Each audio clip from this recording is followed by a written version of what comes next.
My Kickstarter just launched. Alcanar's Almanac of All Things is an expansion to the 3 pillars of Dungeons & Dragons 5th edition. New combat rules, tactics, mechanics, conditions, new armor and weapon systems, exploration rules, rest, travel, social rules to increase roleplay at your table, and a lot more. And the best part is the entire system is modular and you can pick and choose from hundreds of options to customize which one fits right for you and your game table. Join the Kickstarter now in the links down below. We got 10 more Dungeon Master tips, and oh man, are these some good ones. I'm teaming up with Luke Hart from the DM's Lair again, who is literally a professional Dungeon Master advice giver. I got 5 of the tips here on this channel and the other 5 over in his channel, but don't worry, there's not an order to it, so you can totally watch this one first. We're diving into backstory balance and how to take your players on a customized and progressive journey from start to finish. So let's go.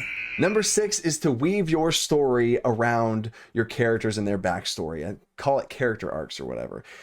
This is when you take like whatever that's going on with the characters that they put time into, whether they made a backstory or not. That's a whole nother rant on if we did. I got tools for that. You've got tools for that. Like we literally both have a template for backstories. Yes. And it's whatever they've given you, however big or small, weave the story around them, whether it's from what came from before or what they're currently doing, to try and make them feel as a part of your world as you can. Yeah, totally. What I do along these lines in my games is I basically have a main campaign arc. Yes. That it could be a module I'm running, it could be homebrew, there's a main villain, and here are some adventures that lead along those lines. But then I take elements from their backstories, from their characters, and I have separate arcs that have their own adventures that are going on. And we might flip-flop back and forth over the course of a campaign, from the main campaign arc to the character arc. Exactly. Yeah, so it's a very good technique for dungeon masters to use, and it helps give variety to your games. And it also helps to acknowledge the fact that they wrote those backstories, and it makes them feel more invested in your game world and what's going on in it. What I said in my thing, it matters. Everything that I do matters. Oh my gosh, it feels, exactly. And if you have those players that don't have a backstory with anything going on in it for you to pull from, look for what they get. What do they engage with? What do they have, that they like to do? Maybe introduce a rival for just them. They go into a town and there's some sort of specific person that's like against them in some way, and now they have some sort of rivalry against this other NPC. So yes, 100% main storyline can get also, it keeps it fresh whenever you have these other things going on, and it gives them choice of what's going on. If you're running the Frost Maiden module, this main quest with Auril, and what are we going to do with this? Oh, but this is happening with this specific person. There's someone from your backstory that's been kidnapped, or there's this gem that you've been searching for so long, it's reported this way. Like, what are you going to do? It gives them so much more depth of choice as well. Right. And the other thing too is that you have players sometimes that don't make backstories for you. And so but that doesn't stop you, because they have things on their character sheet called personality traits and bonds and flaws. You can use those things as well to create character arcs and different things. I did an entire video about using personality traits and all those things for basically developing character arcs. So you can always do that as well if a player doesn't give you a backstory. And again, see what they do in the environment. Maybe something goes south or whatever, and then they had some sort of hand to play in it, and then it's this villain that escaped now is out to get that person, and then now you've given them something to hold on to. So, and I also want to say too that it's okay not to have a character arc for players that don't give you anything. Like, if a player gives me a backstory, then as a reward for that, you get a character arc. But a player who doesn't put any effort at all into creating a backstory for you or anything that you can use, then I wouldn't feel the least bit bad about not giving them their own character arc. It's like, you need to meet me halfway. If you give me a backstory, you get a character arc. If you don't give me a backstory, then you get nothing. And that's fair. I'm sorry, but that's kind of fair. Well, and I think this section right here is for players, like in Dungeon Masters. Send a clip of this video at this timestamp. But for those players, it's on you as well, players, to engage with your Dungeon Master's world. Like, what's going on? What kind of things are in this setting? And ask the Dungeon Master, what cool things can I, like, where could I be from? What would be a cool place to be from? Like, have those conversations during session 0 or character creation, whatever, that you actively reach out for the Dungeon Master's world to put yourself in it as well. It's a two-way street. So it's exactly, sure. you can't, the Dungeon Master can't do everything. I mean, it's like at a certain point the DM's playing the game for you too. You know, you have to put forth your own playing the literal share. game for you. You have to put forth your own share of effort, you know. And for me, as far as the campaign creation things, I see it in two ways of this. The first thing is, you said modules. If you're going to run a module of some kind, whether I mentioned Frostbane and whatever, then yes, there's a main storyline going on, but make sure to weave their characters in around it. Maybe there's some sort of section that you know that you're running Ravenloft, and there's some sort of thing they can have a backstory nugget from. Try and like weave them in together. And myself, the crazy homebrew method that I would not recommend for new dungeon masters necessarily is to, and this would be a lot to take on, is to take their backstories and make a campaign out of it. Right? Oh gosh, like that's an entire beast. So we'll save that for. I actually have a whole video I did on that already. So new dungeon masters don't even go down that road. I don't even know if I would want to do that. That sounds crazy. Yeah, I'll tell you the story later. So yeah, okay, it's but either way, no matter what you're doing, there's a story that's being told, whether you made it or not. Just make sure to weave them in. Yeah, totally. And you might even tell your players straight up at session 0, but like, hey guys, you know, if you make backstories, then I will be doing this cool thing with these character arcs for you. If you don't, that's fine. I'm not going to pressure you. I don't want you to play play a part of the game you don't enjoy. It's okay, but just be aware that you're going to miss out. So yeah. Number 7, the game does not revolve around the players and their every desire.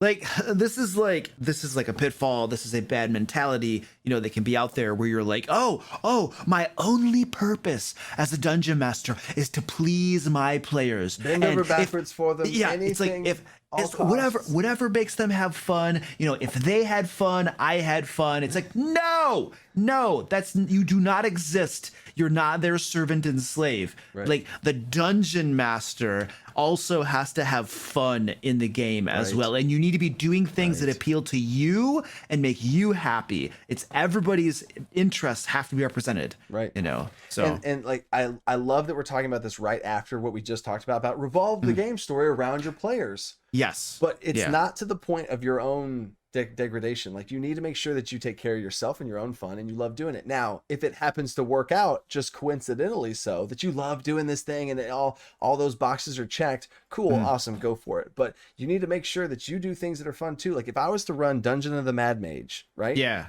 I would have to implement some sort of story mechanic, some sort of character. I'd have to do something, right? And that's for my own self. Like if my players are like, I don't really care about backstory, I just want to play Dungeon of the Mad Mage. I'm like, oh, I would have to, for my own sake, weave in something having to do with the backstory, give some stakes involved. Like I'd have to do something to be able to have my fun as well.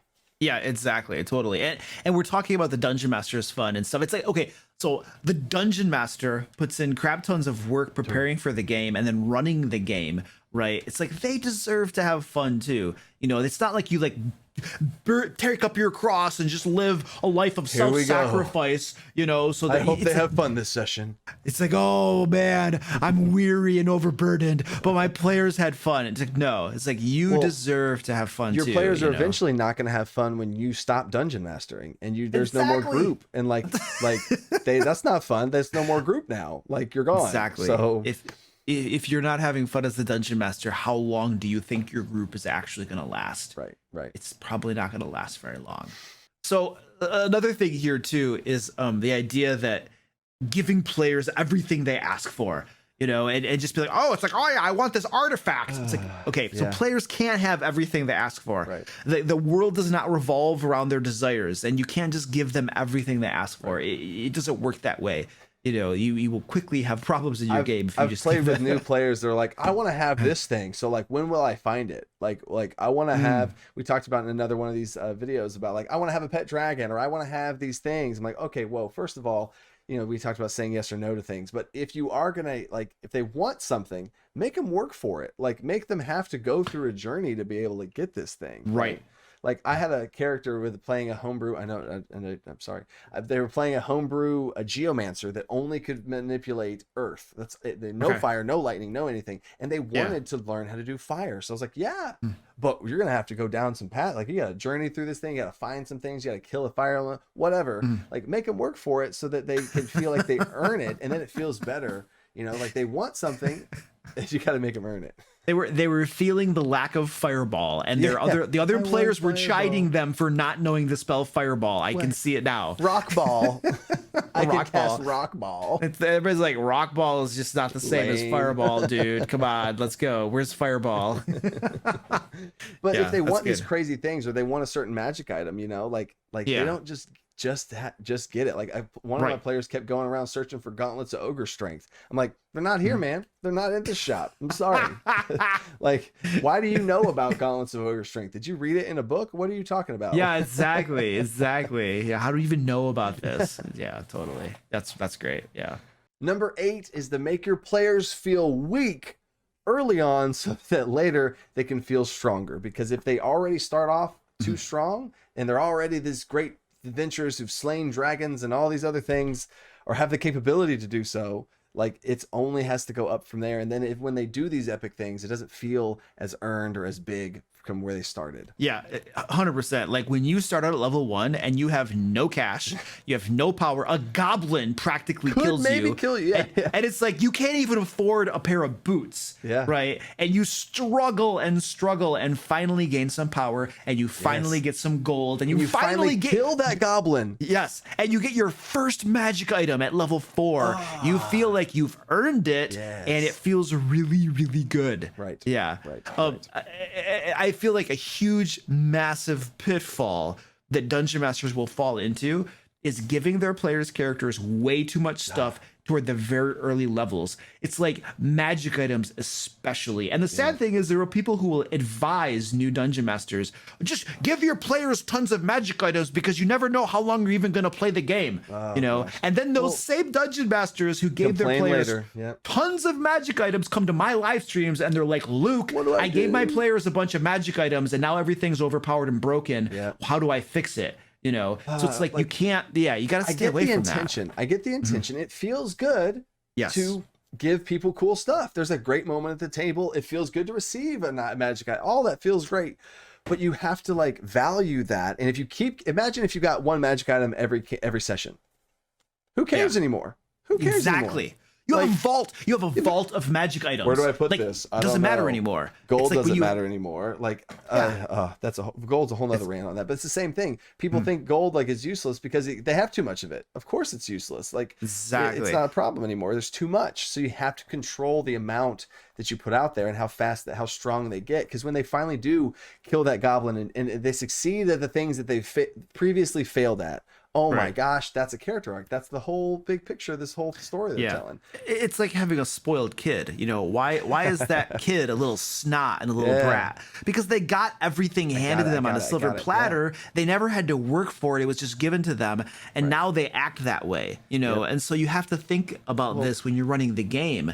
Dole things out slowly and make them earn it. It's going to mean more to them. For sure. And I really felt this when I started a campaign off in like a prison type scenario. Like they have nothing, classic. It's really fun to do. They were excited when they found a sword. Like they found a sword that wasn't broken. Well, they got a butter knife. It's like, it's like I can now actually lockpick instead of just making a base check. There's so like being in like every time. If you start at the bottom, you have so many more of those awesome moments to give them because they earn it, and that's why it feels good. Is because they went and did it, right? Yeah. So resist the pitfall of just giving out like everything to your players early on. You will regret it. Trust me, you will if you do it. Well, and I do want to say this too, because this was one of my DM mistakes that I learned from DMing is I would do this sometimes too much. Where like I want to caution you from doing it too much. Is what I'm saying. Is like if you beat them down and beat them down and beat them down, they fail and they fail and they fail. Like that's I don't know. You could start kind of tapping into some like, all right, we suck, guys. Like, what's going on? Like, you want to have that down in the dumps, but then they need to have some sort of success or a success. But this guy got away. Like, we beat them, but they ran away. They're still out there. Right.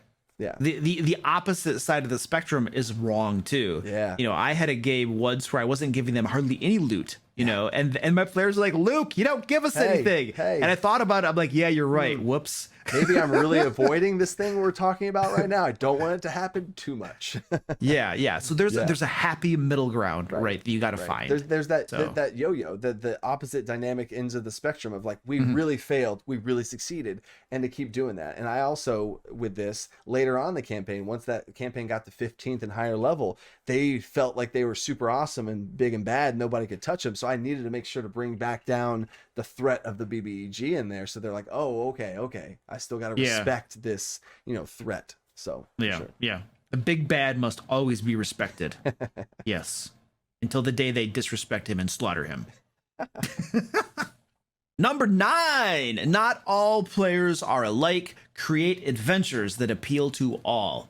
All right. So anybody who's ever been in a game where all you ever do is get into combat after combat after combat after combat, you're like, okay, we need a break. This is crazy. What's going on? There is a reason that RPGs have what we call 3 pillars of combat, exploration, and social interactions. It's because not all players are the same. They have different preferences, different things they like more than other things. And when you create adventures and games that have a mix of these different things, combat, exploration, social interactions, it scratches all those issues of everybody. So if a player is in a combat and they don't like combats, they know that eventually they'll get to talk to an NPC, or they'll get to go explore and poke around, or they just talk to an NPC right before the combat, so then they're okay with the combat because they feel like, like they're in it, they're still invested 100%. Exactly. And it makes for good pacing too, because combat is a very tense, dramatic, high tension atmosphere, and after that you need to decompress. You need to talk to an NPC, you need to explore, find an empty room with a secret door and get some loot, and then you're mentally more ready for that next combat. This was a big thing for me. I did in a horror video that I talked about horror and how to run it. Like, you can't always be scary, because then it loses the punch. You're just constantly scared. You gotta laugh at some point. You gotta have some fun at some point, so that when you do, you need the spectrum. And the same is true for combat, social encounters, exploration. Mix it up so everybody stays invested and they look forward to it, like you say, because they know it's coming. I'd also say there's, like, for me, like, different players that like to min-max, or different players that like to role play, or like to do shopping. Like, they like to shop,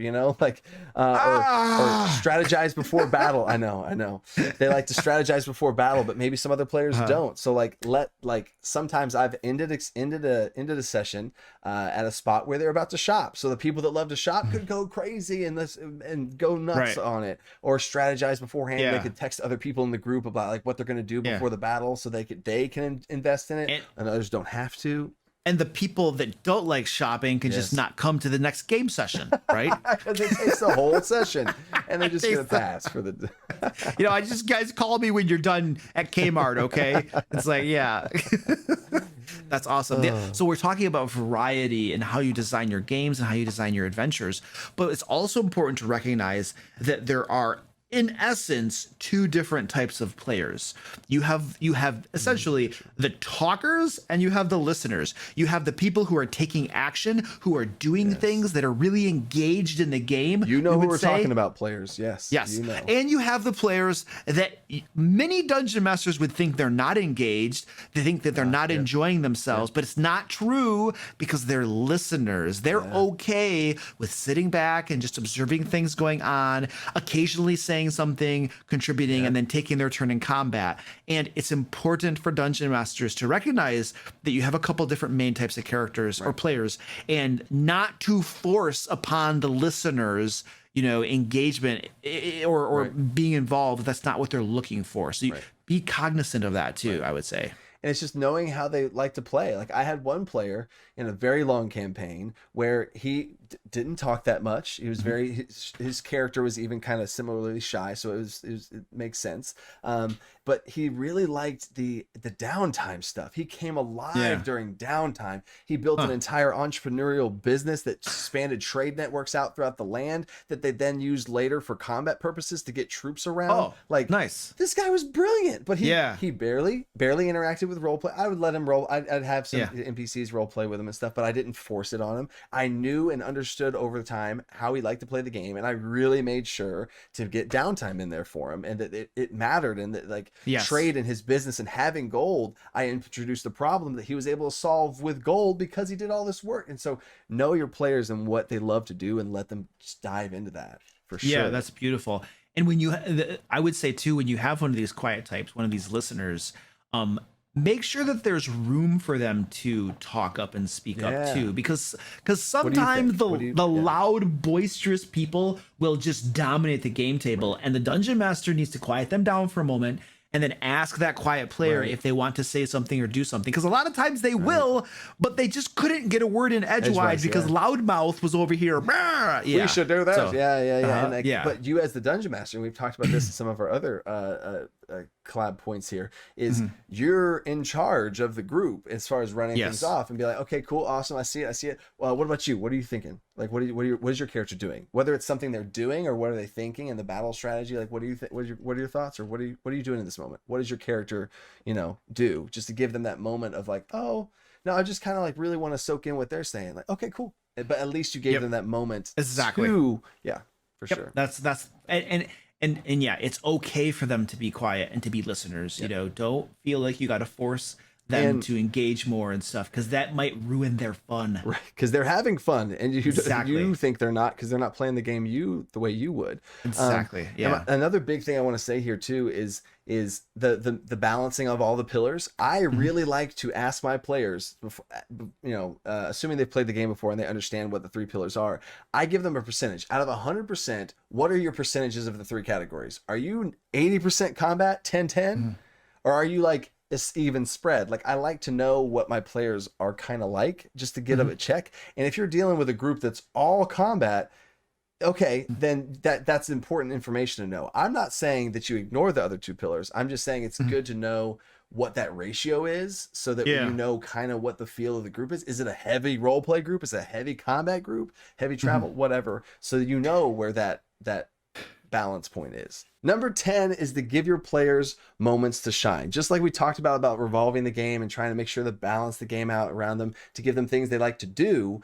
I'm even saying give them moments in the game where they stood out to be that spotlight moment, where they like turn things around for the group, and giving them those opportunities to have that spotlight in that moment, right? Yeah, like you don't want players to always feel like everybody else is the hero and they're just like along for the ride. Yep. Along for the ride. So they gotta shine, they gotta stand out, and it doesn't have to be forced. No, it doesn't have to be forced. Right. It can happen organically at the game table, and then you guys can kind of celebrate around it and stuff. Right. You can design it intentionally, but a lot of times it's just going to happen organically too, and that's great as well. Right. Kind of like the example I just gave about the player who loved downtime. Like, he was very passive in combat and would just do, because he was a brand new player, just kind of feeling out the whole thing. So he was just kind of experimenting, even he was multi-classing and going back and forth between, he was just kind of feeling the game out combat wise.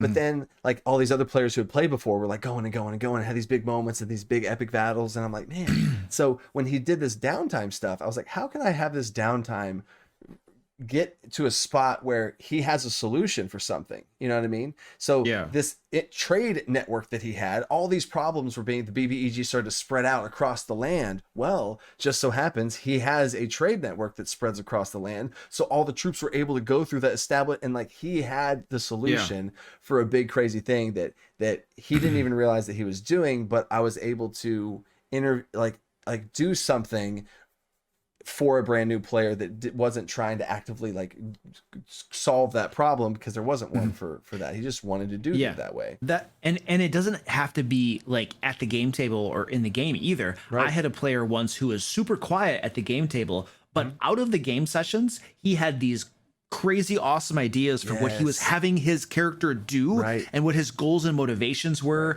and we were like planning things away from the game table, and he was really into it. Super quiet at the game table, but he was very engaged in doing these things. Tell me this, if that player, because it sounds exactly like the same person I'm talking about here, is they'd have these great ideas that I was like, oh my god, wow, okay, cool. And then like we'd work stuff out away from the game table, and then he would drop bombs on people that like, oh my god, you did this? Like, what? Like, and then he could reveal to the group this cool thing that he did. Exactly. And then that's his moment. So he was Shine, quiet spotlight, for done, all of yep. these game sessions, but then it's just like, holy crap, look at this guy. Right, Whoa. right. You know, and then he's all just like, yeah, what up, guys? Hey. And so then my other point for this that I try and do is in combat as well. So whenever I create combat encounters, a lot of times, I don't do this every single time, but I'll think like, okay, I have a ranged character. I want to do something to where they feel like they are more suited or can have a moment, a smaller moment, granted. But I'm going to have some flying creatures around that they are designed to deal with, and they have that moment to shine because I know that they got this thing. Or a new player just picked a new spell that's like a mind control spell. So what if like dominate monster? I'm going to create a combat encounter where there's one really big monster and a bunch of small ones or whatever. And so if they can use dominate person on that thing, now if they do that, cool. If not, cool. But it's just on my mind to think about these little moments that potentially set somebody up for a freaking home run. Yeah, exactly. And you can accomplish the same sort of thing too by just including a lot of variety in your game. Very true. Lots very of different true. game elements Right. and stuff, because then the different heroes and characters, You will they have naturally just happen, naturally be able to use their abilities in different ways and stuff. So you don't have to like premeditatively plan out these spotlights. Right. You can just simply run a game with a lot of variety, and they will happen organically as well. As long as you make sure to change things up and keep it. And the other thought I had is a time where I've set a player up on purpose is a social encounter where I had a paladin with a very high a player that was a paladin with a very high persuasion. I wanted to make sure to give them a situation where that persuasion could be impactful. So there's this big moment where they had to convince somebody to use their forces in this certain way and all this kind of stuff, and they were victorious, right?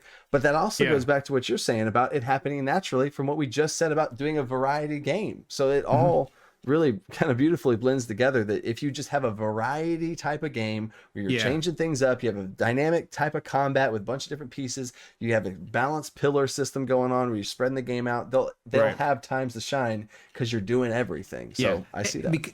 Yes, because you want to be careful too that you're not pushing the game in a certain direction, railroading, like pandering to them even, where it's like, oh, you know, if this character doesn't do X, Y, and Z, this encounter is not winnable because I designed it to be a spotlight just for them. Remember that you have this spell, you should use this spell. So you have to be careful that you're not going too far, because then they're going to feel like, oh, this was designed so that I could use dominate monster and it's the only way I can overcome it, or the only way for us to sweet talk the king is for the paladin to go talk to him, and if we don't, there's no other solution available. So it's like there's a line there, you know what I mean? You want to give them moments to shine, but you also want to be careful that you're not pushing and forcing it upon them as well too. And I love how in the big picture it's just use all of this that we're talking about across really 3 or 4 points now that we've kind of balled in together, and just have that inspire your game to be as varied and customized around your players, but not forced, and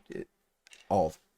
Yeah. The more variety you have in your game, the more likelihood that your game is going to excel. Yes, absolutely. Time out. This collaboration doesn't end here. Me and Luke teamed up over on our Patreon as well. This is already a record-setting month here in July. I'm giving a sneak peek of my Kickstarter in my Patreon. It's a full thing right now. And he is throwing on top of all of that even more of his own custom-made content that he gives his own patrons. So this month, my patrons get new combat rules upgrades, weapon overhaul, armor overhaul, shield overhaul, martial actions system, special materials. I really did put a lot in this PDF. But on top of all that, all tier 3 patrons and above get a huge bundle of different resources that Luke Hart's throwing in on top of everything. Okay, so another big thank you to Luke. This is the second collaboration we've done. We've worked together before this. We worked together behind the scenes and stuff too, so it's always really fun to work with them on stuff like that. Comment down below if you like these videos and you want to see what else you'd want to see us do. The other 5 tips are going to be right here in this video where we dive into all of that, and check out his channel where he has a ton of endless supply of DM tips. Click right here if any of that Patreon stuff sounded cool, and you can always check out anything that's going on, all the PDFs, all the Kickstarter stuff down the website down below. So until next time, stay creative and think outside the box. Peace.